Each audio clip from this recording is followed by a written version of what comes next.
bem-vindos ao canal Espirais de Luz, graças à equipe Espirais de Luz, ao Grupo Irmão Santos, que proporcionou essa maravilhosa reunião que a gente tem aqui online, trazendo informação dentro do estudo do Espiritismo, esclarecendo para você, claro, com luz. Não pode faltar, né, gente? Bom, a primeira coisa é você ir lá no nosso canal do YouTube, se inscrever, ativar o sininho, curtir nossa página do Facebook e ficar atento, porque lá tem as publicações das palestras e também dos vídeos das palestras que são publicados no canal do YouTube, ok? Gente, palestra de hoje, o tema de hoje é interessante. Os espíritos que nos protegem.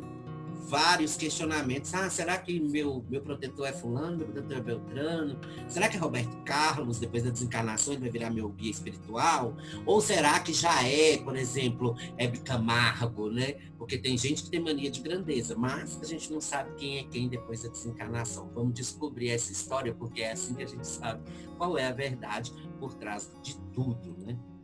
Bom, no livro bíblico, primeiramente, a gente vai pegar uma história. Vamos pegar uma história para a gente se basear nela, porque é assim que a gente começa a entender. A gente vai pegar o livro de Tobias, tá? É um livro bíblico, que conta a história que um pai procurava um acompanhante para o seu filho, né? E de nome Tobias, jovem e inexperiente, que deveria realizar longa e perigosa viagem. Esse pai era um pai que tinha cegueira. Tá? O pai de Tobias. Um moço, do nada, se apresentou e foi selecionado por aquele pai e iniciou a viagem. Em certo momento da jornada, foi pescado um peixe muito grande por Tobias e seu acompanhante o orientou para que tivesse o cuidado de extrair o fígado desse animal e o guardasse cuidadosamente. Bom, nesse percurso, mais de uma vez, os conselhos e cuidados do moço foram especialmente importantes para o êxito dessa viagem, esse rapaz que foi o acompanhante de Tobias. Os dois chegaram ao seu destino, Tobias concretizou a tarefa, né, que lhe incumbira seu pai, e retornaram sãos e salvos. Bom, no dia do retorno foi grande o júbilo, né, daquele pai em ter em retorno seu filho, ileso, com saúde e com todas as tarefas cumpridas. E ao agradecer de forma efusiva ao dedicado acompanhante, ele foi surpreendido com uma atitude desse acompanhante. O jovem, ele orientou Tobias para que preparasse de forma peculiar o fígado do peixe que havia sido pescado nessa viagem. E depois lhe disse para que colocasse, porque ele preparou uma pasta com o fígado do peixe, que pegasse essa pasta que fizera e colocasse sobre os olhos do seu pai. Para surpresa de todos, o pai voltou a enxergar, restaurou a sua visão. Ainda mais reconhecido, o pai deseja recompensar regiamente aquele homem. Depois que ele volta a enxergar, nossa, ele queria dar o mundo para aquele moço, né, que salvou a visão dele. Contudo, ele procurou e descobriu que o rapaz desapareceu diante dos seus olhos. Assim que ele encontrou esse rapaz, ele desapareceu diante dos seus olhos, dando-se conta, todos, de que se tratava de um anjo do Senhor. Bom, é um texto bíblico e vai citar a palavra anjo do Senhor. Mas nós sabemos que isso caracteriza o que nós chamamos dentro do Espiritismo de materialização. Ou seja, um espírito que se utiliza de ectoplasma, né, produzido pelo corpo físico encarnado, para condensar a sua matéria sutil perispíritica e se mostrar como fisicamente, ou seja, como uma pessoa vivente perante outras pessoas encarnadas. Para que isso aconteça, é necessário um médium. E quem é esse médium na história? O Tobias. E o pai. Os dois, né? Com certeza são os dois que geraram essa energia suficiente para que esse espírito materializasse. O que conta em seguida? O mérito. O mérito. Tobias e o pai eram conhecidos também como grandes fiéis de Deus. Isso é importante, a fé.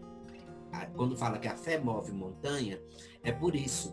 porque montanhas, porque a fé move montanhas, porque ela tem a capacidade de fazer um espírito se concentrar suficientemente dentro de um ambiente com que isso faz com que ele consiga alcançar suas metas, porque aquilo que é mentalizado ou pensado acaba se tornando uma realidade.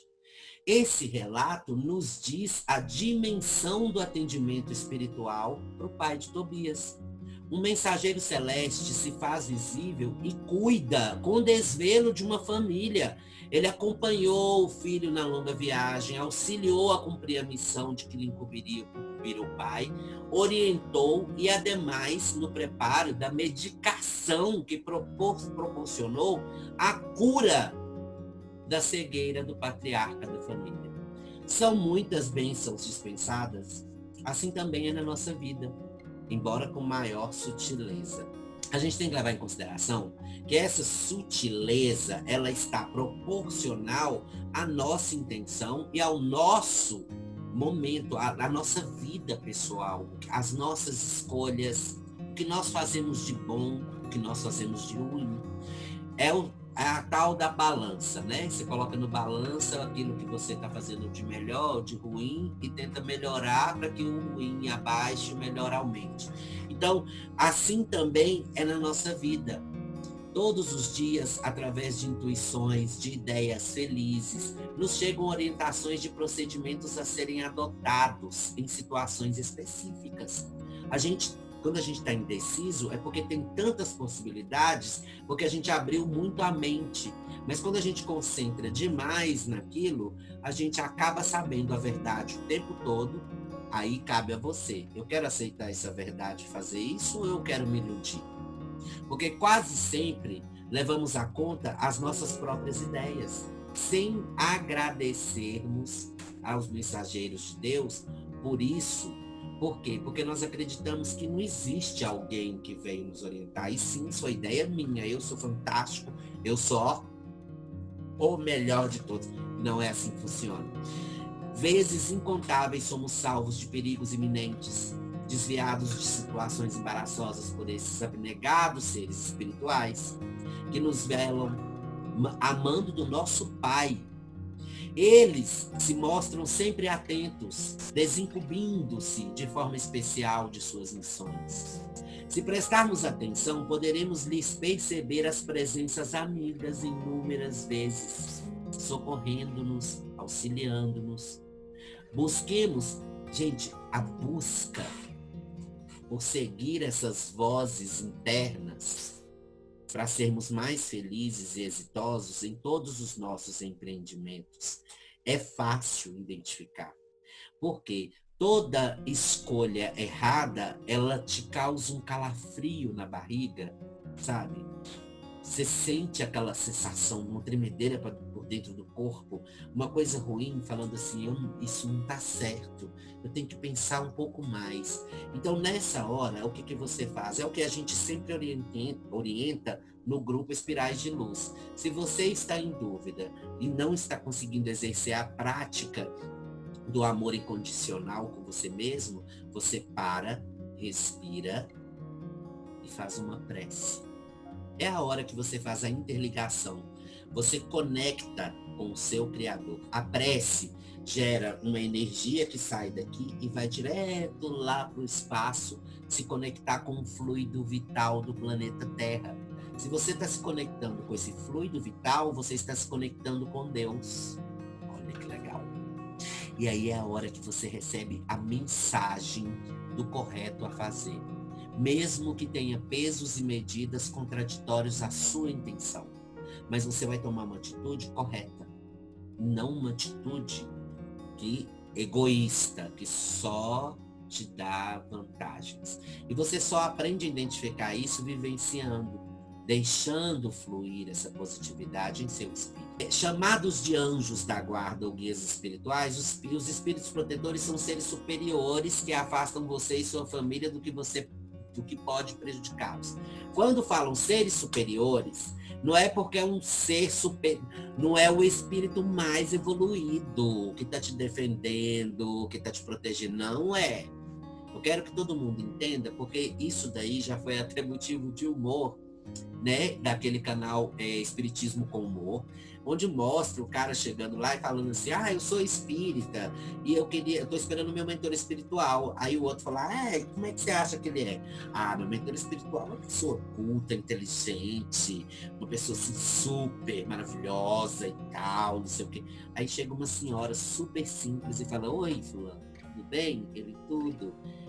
Já sei, você veio falar que meu mentor espiritual está chegando. Eu falo, não, eu sou o seu mentor espiritual. Porque a mania nossa de julgar as coisas visualmente nos prejudica. E às vezes um espírito, ele pode ter um grau de evolução maior, mas ele prefere se mostrar da maneira mais simples possível. Mais simples. Então a gente tem que parar de analisar com o que a gente vê e lembrar o que a gente sente. E nem sempre um espírito, um mentor espiritual seu vai ser um espírito evoluído das altas castas. Isso daí é para mérito, é para quem tem mérito.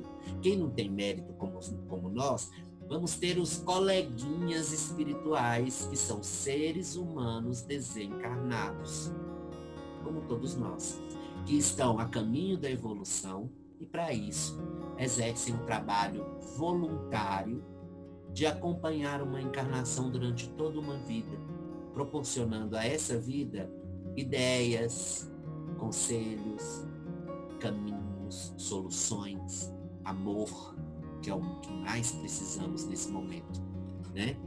Bom, às vezes, nos momentos difíceis, sentimos uma força que nos ajuda, que evita que fraquejemos perante as dificuldades.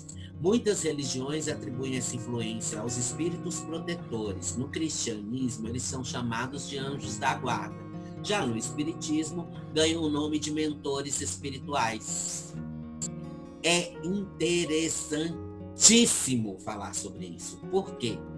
Porque todo mundo chega à conclusão de que um anjo da guarda ou um mentor espiritual é um espírito direcionado somente assim. É um espírito evoluído que está olhando para a gente como se a gente fosse... Olha, o veterinário está assistindo o cachorrinho correr. É como se fosse isso. Entendeu? E não é. O que eu quero que vocês entendam é que, às vezes, esses espíritos mentores espirituais nossos fazem parte da nossa grande família espiritual. O problema do ser humano é julgar dentro da matéria que quem tem valor é o valor consanguíneo, ou seja, para ser meu mentor espiritual tem que ter sido minha mãe, minha prima, minha tia, minha avó, meu bisavô, meu tataravô, meu tetravô, sei lá das quantas, e esquece que dentro da espiritualidade existe uma família espiritual. Para pensar, raciocina. Você acha que a sua família espiritual é constituída só de seu pai dessa vida, sua mãe dessa vida, seus irmãos dessa vida, enfim, todos da sua família sanguínea dessa vida? Somos espíritas, reencarnacionistas. Desde quando espíritos que vêm para a nossa vida não estão ligados à nossa família espiritual? Um namorado, um amigo, um conhecido, pode ter sido seu irmão em outra encarnação. Às vezes, quando uma mãe perde uma filha ou um filho prematuro ou bebê, ou esse filho não nasceu, não significa que ele saiu do seio familiar.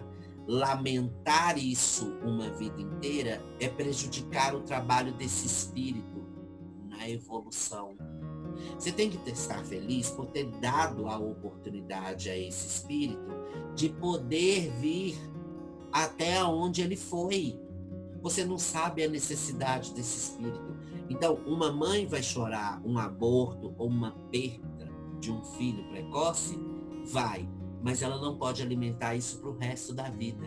Ela tem que começar a orar para que esse espírito ele consiga ascender-se, porque eu garanto para você que ele vai funcionar como um mentor espiritual na sua vida. Ele nunca vai te abandonar. Ele só não veio com o propósito de passar a vida ao seu lado nessa encarnação, porque você não tinha esse mérito ou ele não tinha. Mas a capacidade que você teve de doar o seu corpo físico para gerar vida é muito mais importante do que o resto.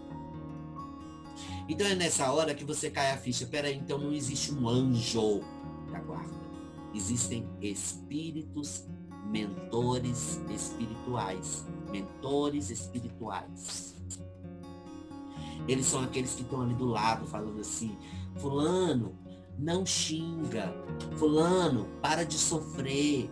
Fulano, você sabia que quando você chora pelo seu pai, pela sua filha, pelo seu filho, fulano, ou quem quer que seja que morreu, e você chora de lástima, chora de tristeza, quando você faz isso, o espírito que está lá no plano espiritual sente essa tristeza 10 vezes mais e sofre. Você quer que as pessoas sofram? Para com isso. Para de encarar a morte como se ela fosse o fim. A essência já foi comprovado cientificamente. Fizeram até um filme que isso é verdade. A consciência prevalece após a morte. A vida não cessa, ela só muda de dimensão. É só a matéria, o tipo de matéria que muda.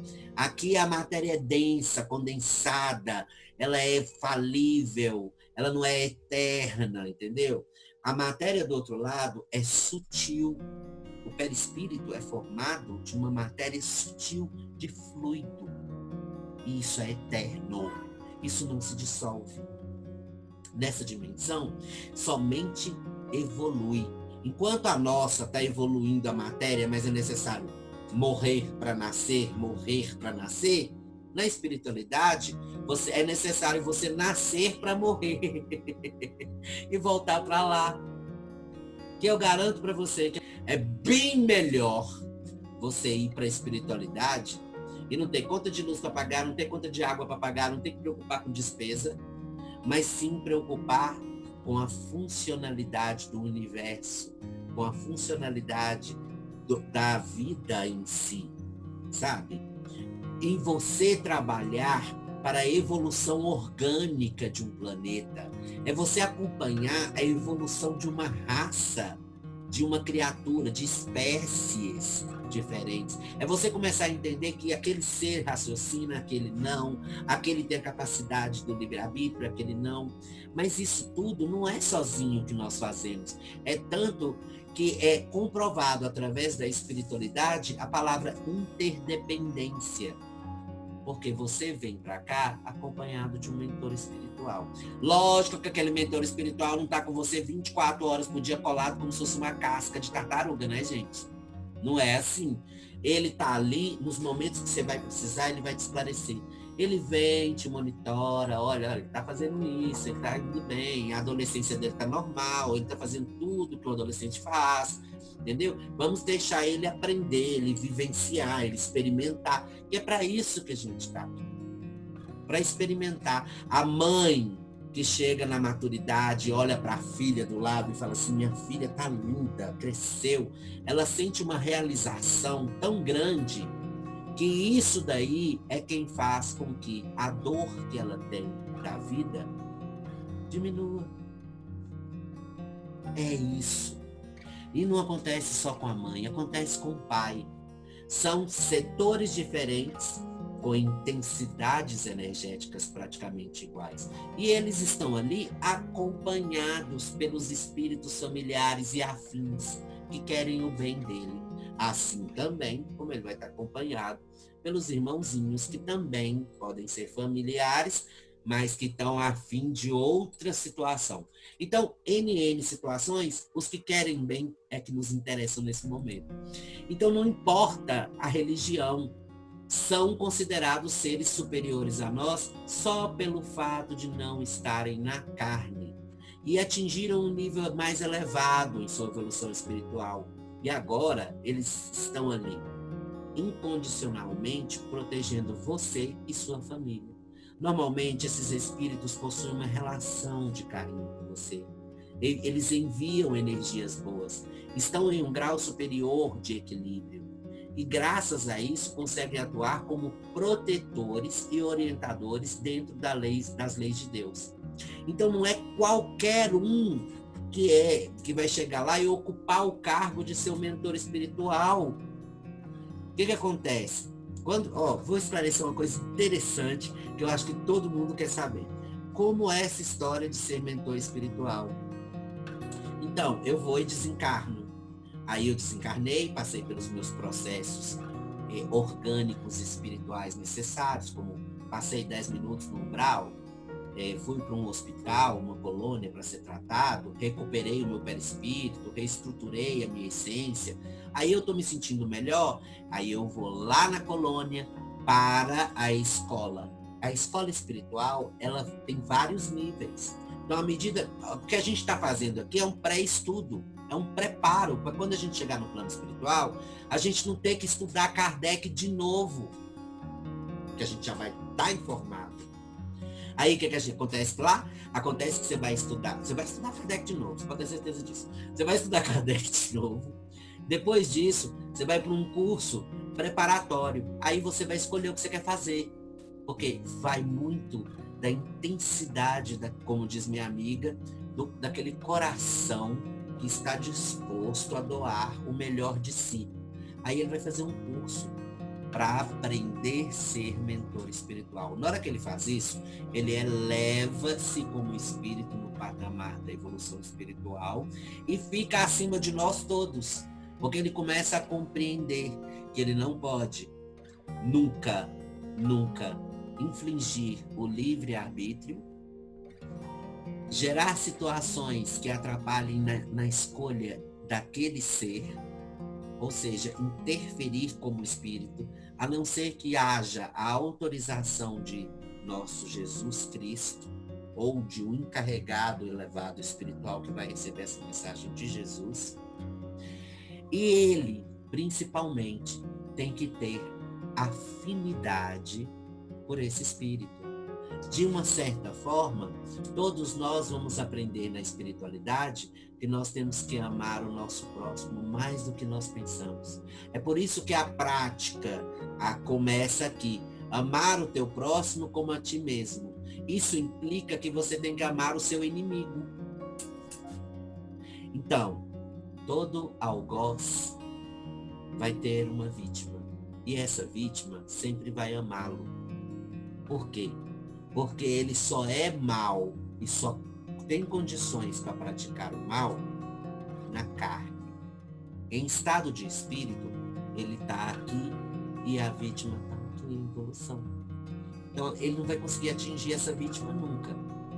Mas essa vítima pode sim se tornar o mentor espiritual desse algoz e amá-lo, tratá-lo, ajudá-lo. E é graças a isso que nós temos várias entidades espirituais que já se comunicaram através de vários médiuns, contando a sua própria história. Eu já fui ruim um dia. Estamos todos evoluindo. É para isso que estamos aqui.